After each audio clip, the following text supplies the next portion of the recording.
Welcome to टैक्योन। और आज क्या करने वाले हैं हम लोग? आज हम लोग करने वाले हैं क्रॉस प्रोडक्ट, है ना? क्रॉस प्रोडक्ट नाम तो सुना ही होगा। क्या है, कितने टाइप्स ऑफ प्रोडक्ट होते हैं? हमने देखा है लास्ट क्लास में कि दो टाइप्स ऑफ प्रोडक्ट होते हैं वेक्टर में। ये स्केलर जैसा नहीं है, बस मल्टीप्लाई कर दिया सिंपली, है ना? 3 इंटू 4 कर दिया, हो गया 12। ऐसा यहाँ नहीं होता। यहाँ पे दो डिफरेंट वेराइटीज होते हैं प्रोडक्ट के। क्या होते हैं वो? डॉट और क्रॉस। डॉट तो घर का नाम है, ऑफिशियल नाम क्या है उसका? Scalar product. क्रॉस प्रोडक्ट का ही एक और नाम है वेक्टर प्रोडक्ट, इसी को कहते हैं, है ना? इसका नाम है वेक्टर प्रोडक्ट। ठीक। अच्छा, तो आज हमारा जो डिस्कशन का टॉपिक है, what is the topic of discussion is today's is cross product. Today's topic of discussion is cross product. आइए समझते हैं। So when we start taking the cross product, what should we keep in mind? First of all क्या सोचना चाहिए आपको? सबसे पहले देखो, जैसे मान लो मुझे ए, ये रहा ए और ये रहा बी, इन दोनों का क्रॉस प्रोडक्ट लेना है। और ये क्या है? पहले से एक एंगल बनाए हुए एक दूसरे से। The angle is made, angle theta is between a vector A and vector B. अब क्या करना है इसमें? बताओ। इसमें करना ये होता है कि वही चीजें जो डॉट प्रोडक्ट में मैंने बताई थी, क्या करो? कंपोनेंट ले लो। किसका कंपोनेंट ले लो? ए का कंपोनेंट ले लो। तो ए का कंपोनेंट ले लेंगे तो पता चलेगा दो कंपोनेंट है, एक है ए कॉस थीटा और एक है ए साइन थीटा। ए कॉस थीटा किसकी तरफ है? बी की तरफ है। और ए साइन थीटा किधर है? बी से परपेंडिकुलर है ना? तो ए कॉस थीटा किससे पैरेलल है? बी से। इसी का सिंपल प्रोडक्ट क्या होता था? यही तो डॉट प्रोडक्ट की दुनिया है। The simple product of the parallel pairs, ये डॉट प्रोडक्ट था। अब हम इधर आएंगे, देखो। Which component of A is perpendicular to B? A sine theta. A sine theta is perpendicular to B, है ना? So now will try to understand that cross product कुछ भी नहीं है, ये बस क्या है? It's the simple product of the perpendicular pairs, है ना? तो ध्यान से देखो, परपेंडिकुलर पेयर क्या बन रहा है? ए साइन थीटा, और क्या बन रहा है? बी। इन दोनों का सिंपल प्रोडक्ट कर दो, और A sine theta is the perpendicular component of A with respect to B. तो A perpendicular into B, as simple. जैसे वहां था ए पैरेलल इंटू बी, कहां पे? डॉट प्रोडक्ट में। डॉट प्रोडक्ट क्या होता है? A parallel into B. और क्रॉस प्रोडक्ट क्या होता है? A perpendicular into B. But इसमें एक कैच। क्या कैच है? इस बार मैग्नीट्यूड तो आपने सीख लिया कैसे लिखते हैं, बट इसमें मैग्नीट्यूड इंपॉर्टेंट तो होता ही है, बट एक चीज और इसमें इंपॉर्टेंट होती है। इस बार एक डायरेक्शन भी आ जाती है। डायरेक्शन का भी एक लॉजिक आता है, और हम जानते हैं कि डायरेक्शन दिखाने का तरीका क्या होता है मैथमेटिक्स में? Unit vectors. तो एक डायरेक्शन आ जाता है यहां पे, और वो डायरेक्शन दिखाता है ये यूनिट वेक्टर, है ना? तो मैग्नीट्यूड तो सिंपल है। The magnitude of cross product is the simple product of the perpendicular pairs, as simple. But how to take the direction of cross product, है ना? That is given by right hand thumb rule. Right hand thumb rule. इसको palm rule, ये rule, वो rule, screw rule, बहुत सारे rule बोलते हैं। But मैं तुम्हें इसका एसेंस बता दूंगा क्या मतलब है इसका, ना? डायरेक्शन देने का तरीका है यूनिट वेक्टर, और ये डायरेक्शन देखते कैसे हैं? राइट हैंड थंब रूल, है ना? ये यूनिट वेक्टर क्या है? यूनिट वेक्टर जो है, it is in the direction of the cross product. Cross product जब भी दो वेक्टर्स को करते हैं ना, मालूम है आपको, तो एक नया वेक्टर जन्म लेता है। उसको बोल देते सपोज समथिंग सी वेक्टर। जब एक क्रॉस प्रोडक्ट की जाती है ना, ए क्रॉस बी, तो एक नया वेक्टर जन्म लेता है जिसका मैग्नीट्यूड क्या होता है? A perpendicular into B. और डायरेक्शन क्या होता है? N cap. N cap is in the direction of the resultant vector.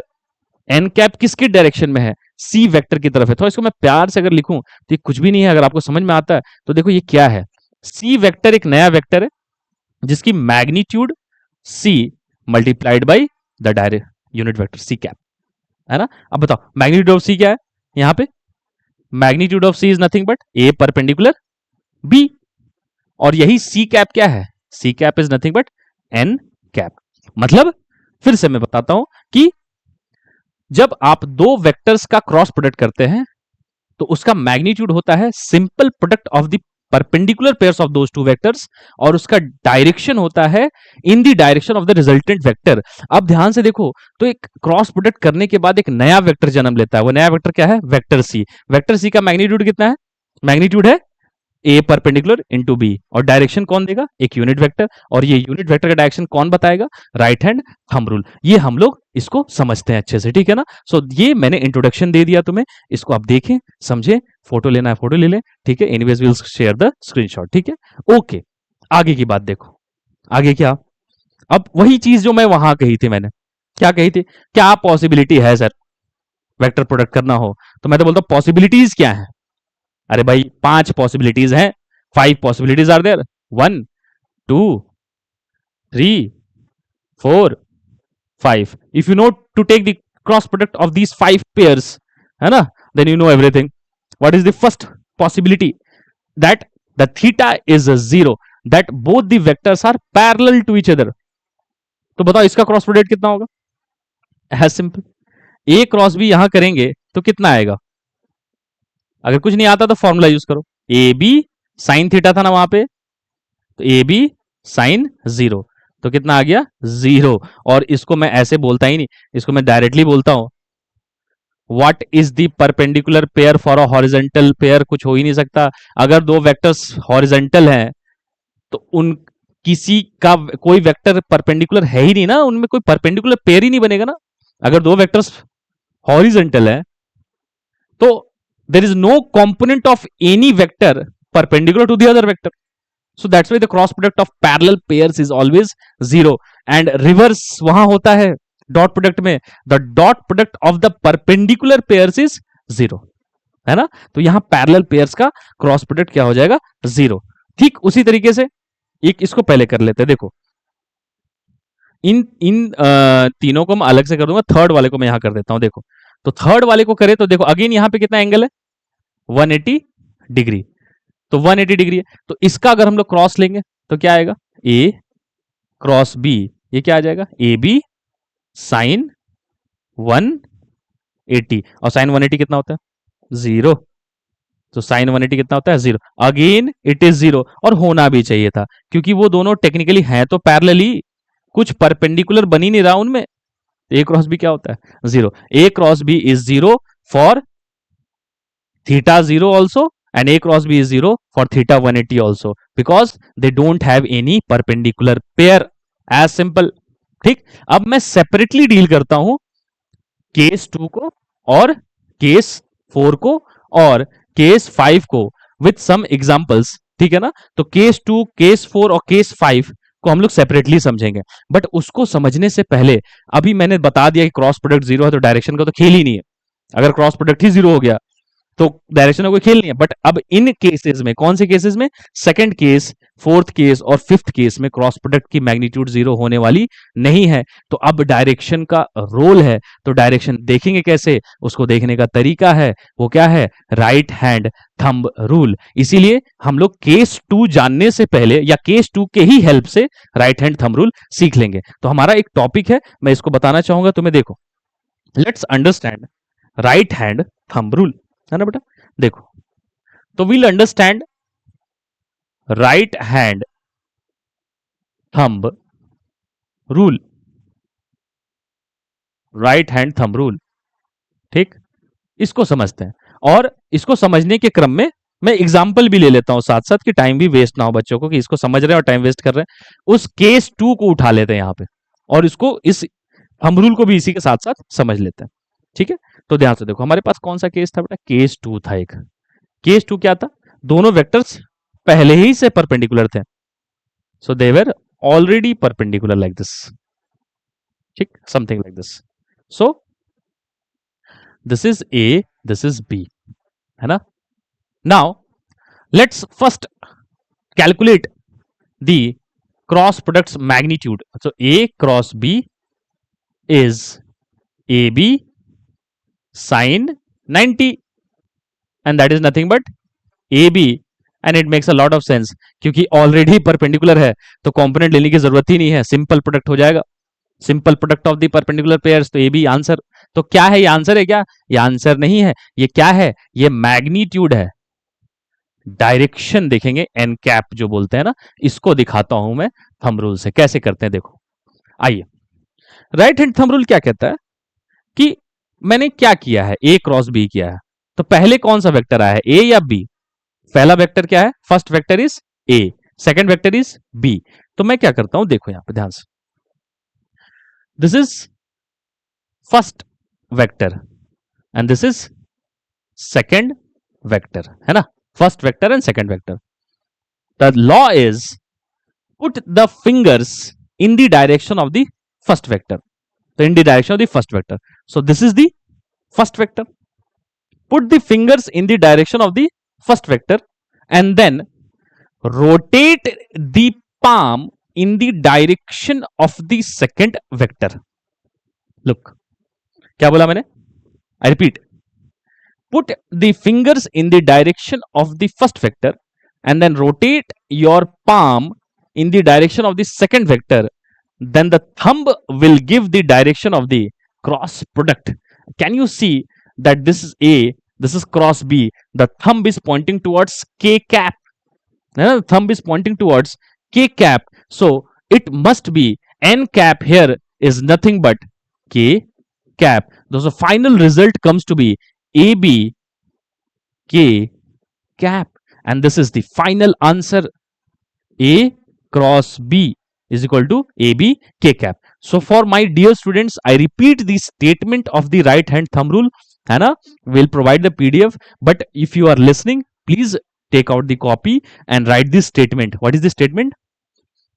Put the direction of fingers, yeah, put the fingers in the direction of the first vector, then rotate the palm in the direction of the second vector, then the thumb pointing at this position will give the direction of the cross product, then the thumb pointing at this condition will give the direction of the cross product. मैं statement नहीं लिख रहा हूं, मैंने dictate कर दिया ताकि आप उसे सुन लें और लिख लें, ठीक।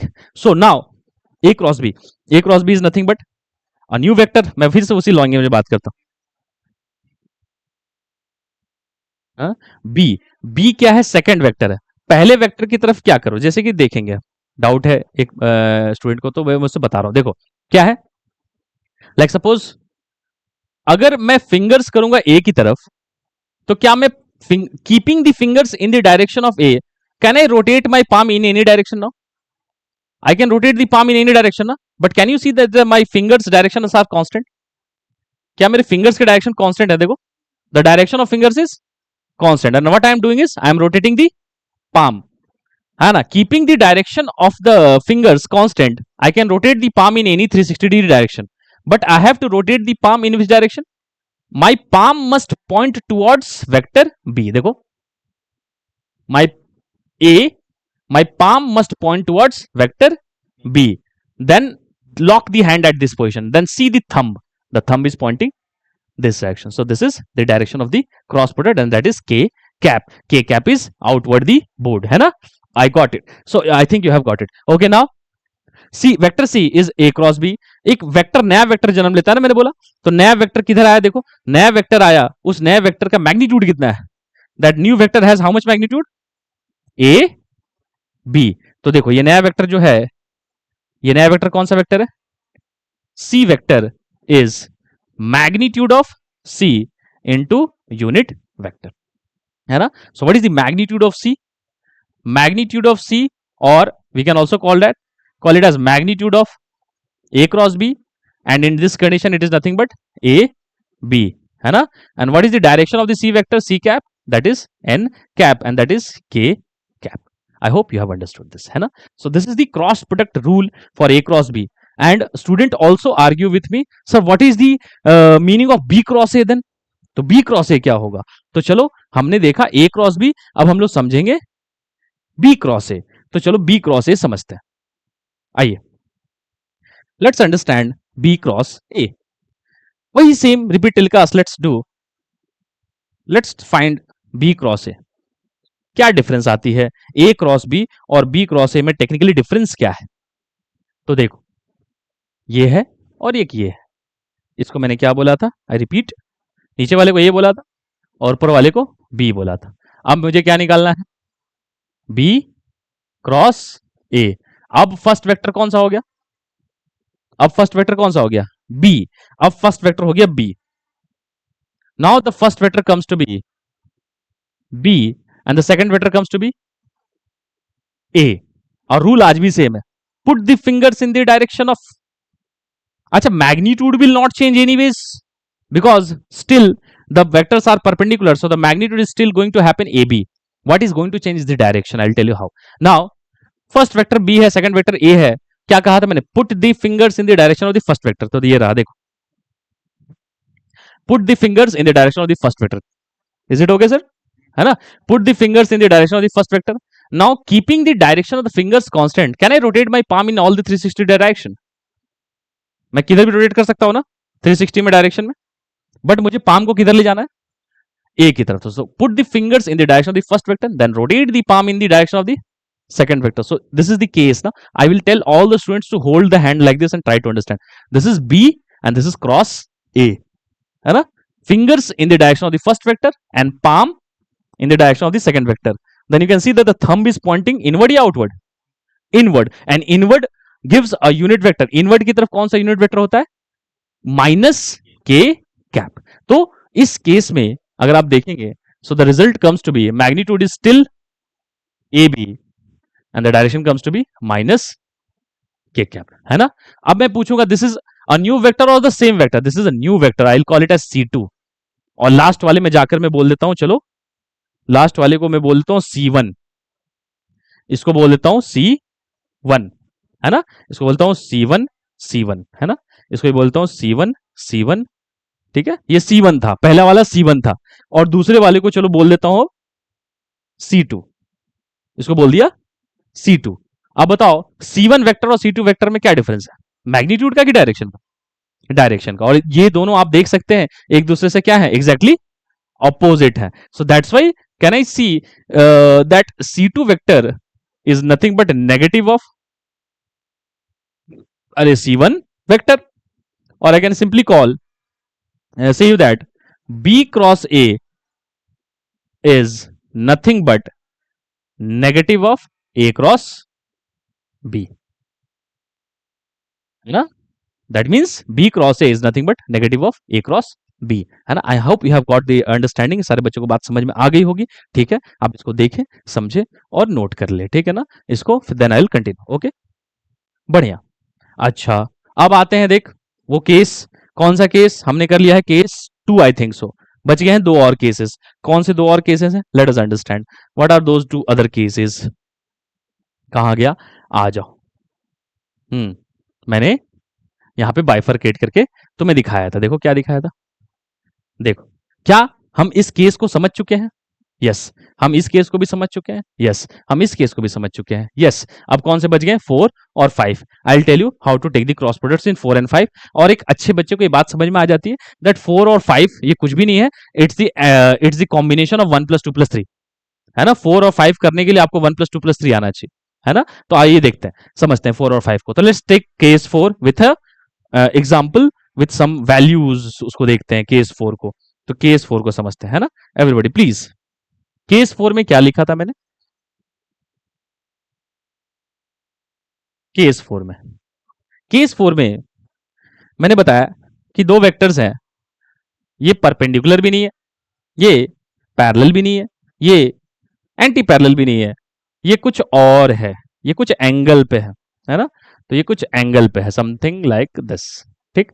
तो ऐसे केसेस में हर जगह हम लोग क्या कहते हैं, टेक दी कंपोनेंट्स। मान लो ए की वैल्यू है 10, बी की वैल्यू है समथिंग 4 और थीटा है समथिंग 37। तो क्या कर दो, 10 का कंपोनेंट ले लो। तो 10 का कंपोनेंट ले लेंगे तो क्या क्या आएगा, you will see that the component of 10 comes to be, the component of 10 comes to be 8 and 6। तो component of 10 is something 8 and 6। कैसे, देखो अगर आपको देखना है तो दिखाए, तो हमें कुछ है नहीं इसमें, देखो ये क्या है, ये 10 है, इसके दो कंपोनेंट, इधर की तरफ और एक इधर की तरफ, ठीक। ये क्या है, 10 है, ये कितना है 37 है, ये कितना है 90, ये कितना है 90, ये कितना है 90, ये कितना है 37। सो ये हो जाएगा 8, ये हो जाएगा 6, है ना। तो ध्यान से देखो, आइए now just tell me which component of A is perpendicular to B? Which component of A is perpendicular to B? 6 is actually A perpendicular. 6 is actually A perpendicular. यही तो है A perpendicular, मतलब ही नहीं है बाकी से। तो A perpendicular, तो एक perpendicular आ जाओ। तो ये हो गया ऐसा। तो ये कितना हो गया? This is A perpendicular that is 6 और ये क्या हो जाएगा? This is B equal to 4, है ना। अब इनका क्रॉस प्रोडक्ट मुझे लेने आता है तो मैं रिपीट करने की कोई जरूरत ही नहीं है। क्या है? अभी जस्ट देखा ना, it is nothing but after this what you have to follow, after this follow what?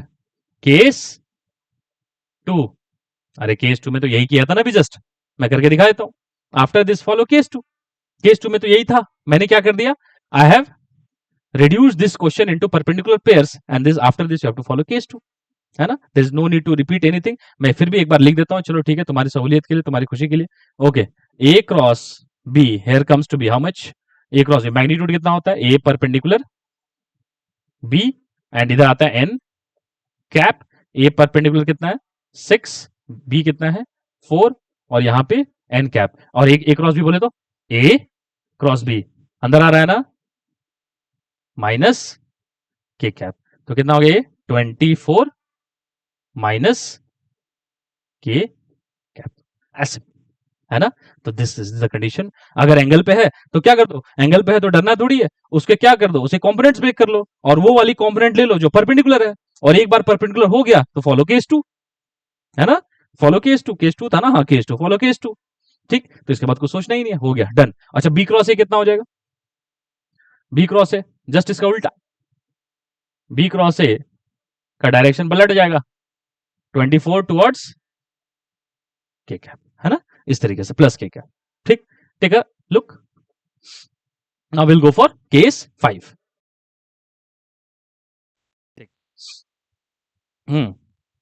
Case 5,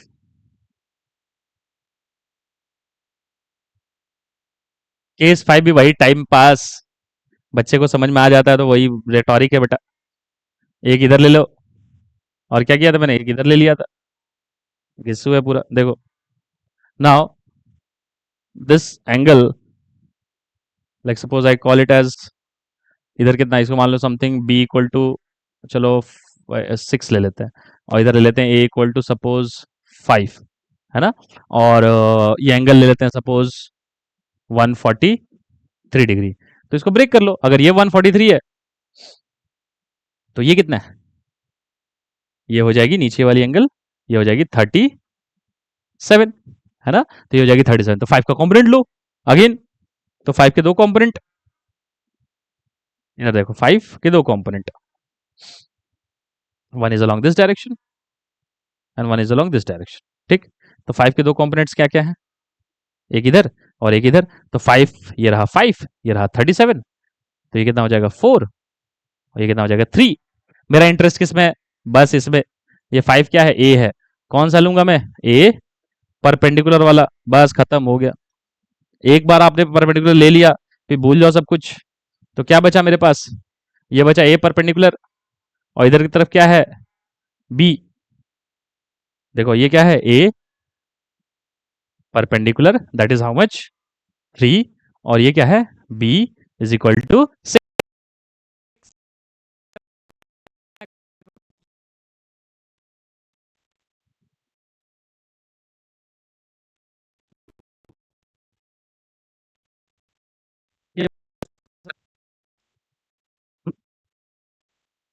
कोई लैग आ रही है? Is it okay? Everything is fine? Okay, तो देखा जाए तो मुझे ये बात समझ में आती है that this is the way in which you have to take the cross products. पांच केसेस हैं। पांच केसेस क्या है? Parallel, anti parallel, perpendicular, acute angle, obtuse angle, है ना। इन पांच केसेस में टेक्निकली क्या है इंपॉर्टेंट? एक ही केस इंपॉर्टेंट है, क्योंकि पैरेलल पेयर्स का क्रॉस प्रोडक्ट क्या होता है? 0, है ना। तो ये भी 0, ये भी 0। इसका रिजल्ट क्या होगा? इसका रिजल्ट होगा this magnitude multiplied by this magnitude and direction हमने कैसे देख लिया, राइट हैंड थंब रूल से। और अगर मान लो एंगल पे है तो क्या कर दो, एंगल पे है तो क्या ले लो, इसका कंपोनेंट ले लो। कौन सा कंपोनेंट, ये वाला कंपोनेंट ले लो, और ये वाला कंपोनेंट के साथ इसका क्रॉस प्रोडक्ट तो जीरो हो जाता है ना। सो इसीलिए कौन सा कंपोनेंट ले लेते हैं, परपेंडिकुलर वाला कंपोनेंट ले लो, और उसके बाद फॉलो द परपेंडिकुलर पेयर वाला थिंग, है ना। I hope you have understood. अगर डाउट है तो आप कमेंट्स में लिख सकते हैं, ठीक है। So that was the way in which you take the cross products of any two vectors. Again again अगर आप बात को और समझें तो एक बहुत इंपॉर्टेंट बात जैसे हमने वहां भी देखी थी, क्या देखी थी, कि if you know how to take the dot product of any two vectors, then vectors को दिखाते